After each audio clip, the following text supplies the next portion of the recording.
Morning. Coming out here to have my morning zen time, I guess. Out here in my back patio.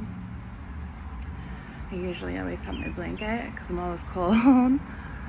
My coffee, my faith, myself. Also every morning I take my little vitamins, which I'm not here to promote these, but I do love Care of. They're great.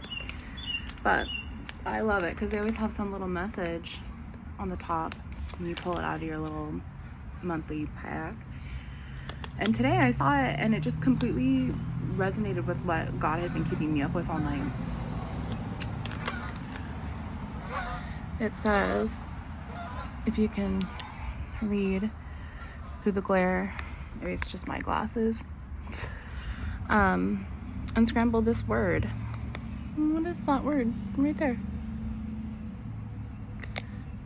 For those who are having a hard time, EERGYN. Automatically I knew it was energy. I was like, okay, God, you're not gonna let me let this energy lesson to teach someone down, because I had a 2-hour nap. So refreshing though, let me tell you, when your mind never stops running. So we're still kind of, I want to start unpacking what else God had let me show you in those messages about how, if you've been following Wounds to Light, one of the very first things that I posted was, how money is to the world, that energy, or the currency of the universe is energy. And, I just feel like someone really needs this whole little message, because my stomach is just like, someone's done. Someone's wanting to break a cycle. Like me, someone's done. Someone's done with the mind games over themselves. They're done mind fucking themselves. They're done mind fucking other people. They don't want to mind fuck anymore whatsoever, because they realize that they've evolved. They've learned that lesson. But oh shit, I wasn't a good person, even to myself. As within, so without, right?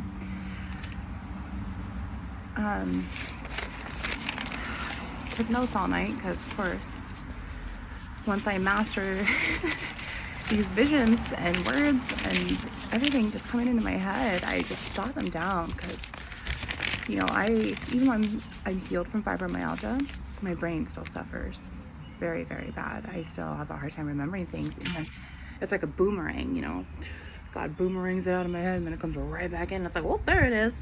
But I have tried so hard to not forget in the process, but I still do, because I'm out of control of how sick I made my brain to begin with. Does that make sense?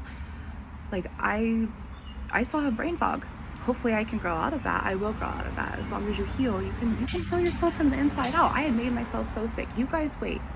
If you are resonating with stress levels at all that make you physically sick from the inside out, let me tell you, honey, you and I need to have a discussion. A big one. So much shit happened to my health. Those emotional stones in my drawing from last night, I was one of those people that was completely black. 2 years ago, I had suicidal tendencies because of how I felt about myself. And that energy basing off inside me, which was reflecting everybody else's negative energy, but I took it to myself, and I was choosing to put my thoughts in that suicidal tendency. Look at all of this. Look at everything that I showed you last night with the balance. All the rainbows. Have you guys been seeing rainbows lately? Rainbows are fucking everywhere. They've been everywhere here in Seattle, at least, and they've been beautiful. If you don't believe me, Google this week's Seattle rainbow cloud drama photos. We have 2 really huge photographers here that just blow your mind, and then you feel the energy and the passion from the weather itself, and it's all connected, right? It's all connected. So, going back to this.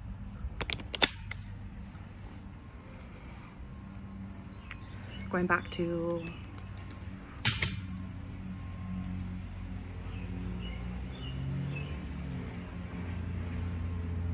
the game of Monopoly. Game of Monopoly versus the game of virtual reality. Okay. Virtual reality. You know, we're going back to that simple game move that you made for this lesson to occur, right? Simple game move. You begin with the currency. The goal is to be the one who wins at the end, who completely dominates the whole entire thing. Because they've created these boundaries. They put these boundaries in place that no, that ain't yours, that's mine, and I am taking it, right? And at the end of the game, it gets you excited once you're actually the winner. If you're also the banker, I always love to do that. You know, that way it gets you excited. That energy comes rushing in because that soul survivor has gained the title by collecting rents on property and influencing that cash flow, cash currency flow, depending on how well they have done in that game. This all comes back to money is to earth as energy is currency to the universe. That energy that you are putting in to buy that property, you're technically just manifesting to hold space for it. You have it, you've purchased it, you've invested yourself in it, you've taken that time.